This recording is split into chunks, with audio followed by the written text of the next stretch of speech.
மயிலாடுதுறையில அடுத்த முறை நாம ஜெயிச்சு வந்தா என்னெல்லாம் செய்ய போறோம் அப்படின்னு சில குறிப்புகளை சொல்றேன். இது தேர்தல் நேரம் இல்லை, இருந்தாலும் மக்களை பார்க்க வரும்போது தொகுதியில இருக்கின்ற குறைகளையும் கண்டறிவதுதான் ஒரு நல்ல கட்சிக்கு அர்த்தம். அந்த வகையில் உறுதியாக வருகின்ற தேர்தலில் வெற்றி பெறும் போது நம்ம வேட்பாளர் இந்த தொகுதிக்கு என்ன செய்வார் என்பதை சில பாயிண்ட் மட்டும் சொல்றேன்.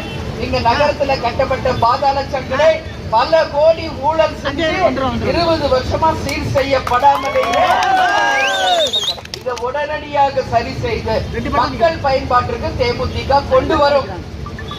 அதே மாதிரி மயிலாடுதுறை புதிய பேருந்து நிலையம் கட்டப்பட்டு வருகிறது. அந்த புதிய பேருந்து நிலையம் உடனடியாக திறக்க வேண்டும் என்று தமிழக அரசுக்கு மக்கள் சார்பாக இன்னைக்கு 26 நம்ம வேட்பாளர் ஜெயிச்சு வந்து உடனடியாக மக்களுக்கு செய்வாங்க. அரசு ஆஸ்பத்திரியில பல கட்டிடங்கள் கட்டப்பட்டிருக்கு. ஆனா போதிய மருத்துவர்களோ மருந்து மாத்திரையோ செவிலியர்களோ கிடையாது. கவர்மெண்ட் ஹாஸ்பிட்டலுக்கு சொந்த செலவுல கட்டில் மெத்தை மருந்து மாத்திரை வாங்கி கொடுத்த ஒரே நடிகராக இருந்த காலத்திலிருந்து தலைவராகி இன்னைக்கு வரைக்கும்.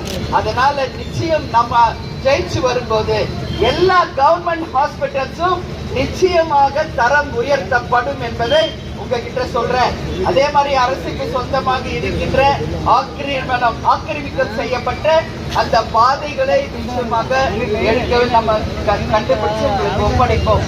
அரசுக்கு சொந்தமான இடத்தினை ஆக்கிரமணம் செய்த பல இடங்கள் கார் பார்க்கிங்கா மாத்தி இருக்காங்க. அதுல ஒரு வசூல் வேட்டை, கவர்மெண்ட் லேண்ட் கூட வசூல் வேட்டை, இதெல்லாம் கண்டிக்கக்கூடிய ஒரு விஷயம். பேருந்து நிலையத்துக்கு அருகிலேயே டாஸ்மாக் கடை இருக்குது. அப்பதானே நல்ல ஜோரா விற்பனை ஆகும். 1.5 வாங்கி வச்சு பஸ்ல வாங்கி போட்டு தூங்கினா ஊர் வர்றது கூட தெரியாது. அதனால தெருவுக்கு 10 டாஸ்மாக் திறந்ததுதான் இவங்களோட பெருமை. வேற என்னத்தை நம்ம சொல்ல?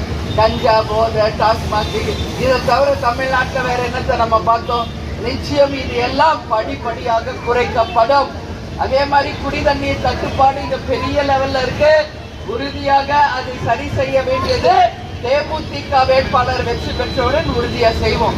போக்குவரத்து நெரிசல் அதிகமா இருக்கிறதுனால பள்ளி கல்லூரி வேலைகளுக்கு செல்றவங்களுக்கு மிகவும் பாதிக்கப்படுறாங்க. அதனால புறவழிச்சாலை ஒன்று அமைக்கப்பட்டு மக்கள் பயன்பாட்டிற்கு கொண்டு வந்து போக்குவரத்து நெரிசலை நிச்சயம் நம்ம வேட்பாளர் வெற்றி பெற்று வரும்போது நிச்சயம் மக்களுக்கு செய்வார். பள்ளி கல்லூரி செல்லும் மாணவர்களுக்கு போதிய பேருந்து வசதி இல்லை.